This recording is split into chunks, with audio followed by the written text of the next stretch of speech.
everyone, my name is Geraldine S. Macaputol from SBI Iwandi, and for this video, I'm going to tackle about my insights about the book that I have read entitled as Outliers in a chapter based for you to be able to understand it clearly.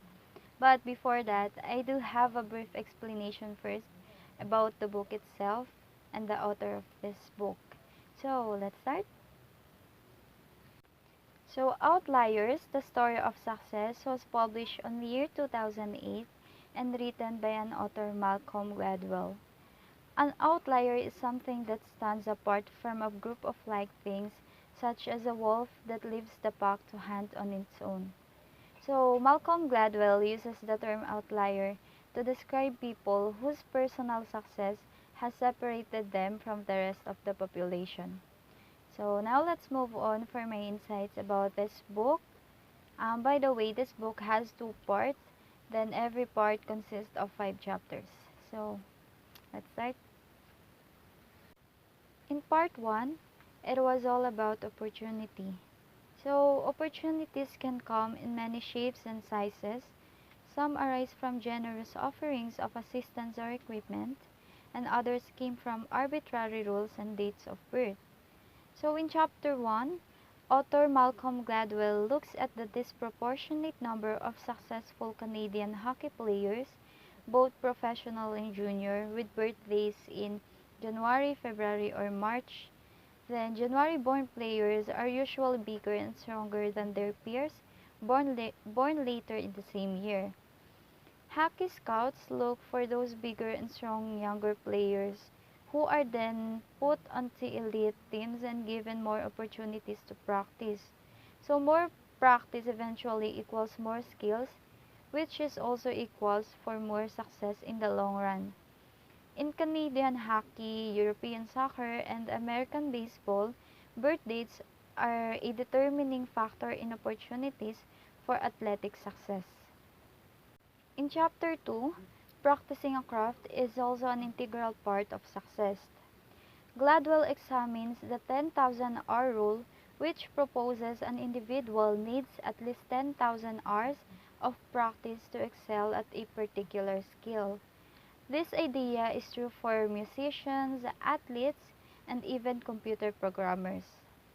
10,000 hours is a lot of time, so practicing that much requires dedication, financial support, and personal connections that afford opportunities for complete immersion in a craft. In chapters 3 and 4, it focuses on the concept of genius and why people with extraordinarily high IQs don't always have lives outsiders would consider successful. So Gladwell focuses on the experiences of Christopher Langan, who has an IQ of 195, which is way above the human average of 100, and the genius qualifier of 140. Gladwell believes that Langan's upbringing has a lot to do with his inability to make an impact or utilize his intelligence. So his genes made him a genius, but his upbringing prevented him from becoming a true success story. For the last chapter in part 1, the opposite is true for the successful lawyers profiled.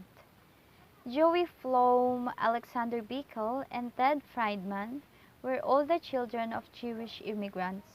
Like many of their peers, their parents worked in the German industry and sent their children to public schools. Good grades and a strong work ethic ensured placements at reputable universities and excellent law schools. Their previous experience combined with a strong work ethic inherited from their immigrants' parents made these Jewish nobodies the most powerful lawyer in New York City. Aspects that seemed negative, their religious background, their immigrants' heritage, their inability to be hired by the big firms, all turned out to be positive opportunities leading them directly to future success. For part 2 or the second half of Outliers, it was all about cultural legacies. So, a cultural legacy deals with behaviors and attitudes of previous generations that affects people's behaviors and attitude in the generations that follow. Cultural legacies are neither inherently good nor bad, but they do affect the chances of success.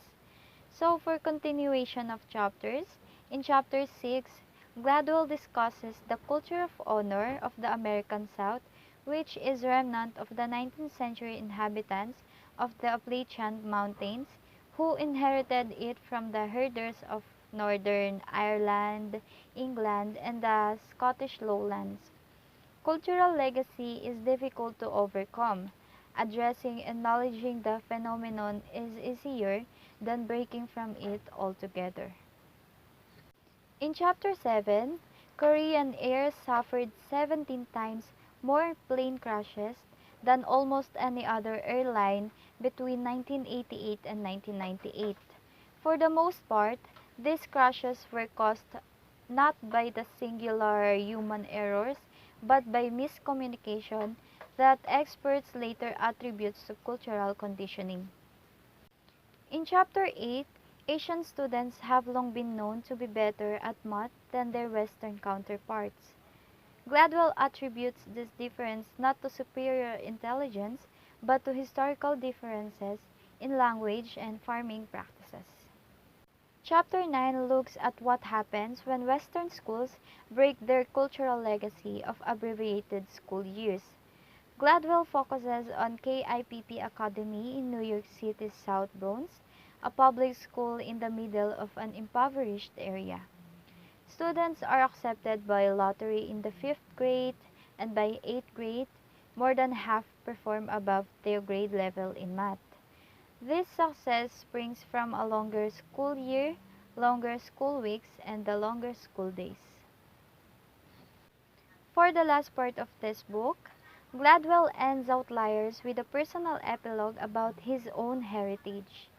His mother, Joyce Gladwell, or Nee Nation, was born in Jamaica at just the right time to take advantage of new educational opportunities offered by the British government. Her mother's understanding of their cultural legacy and the opportunities that came her way allowed Joyce Nation to leave Jamaica and become a family therapist, author, and have a family of her own. Her success is the product of many people helping, happy chances, and opportunities arising at the perfect time, just like all the other success stories in her son's book. So that's all for my insights about the book entitled as Outliers, The Story of Success by Malcolm Gladwell. Thank you. Do that one dance, baby. That one dance.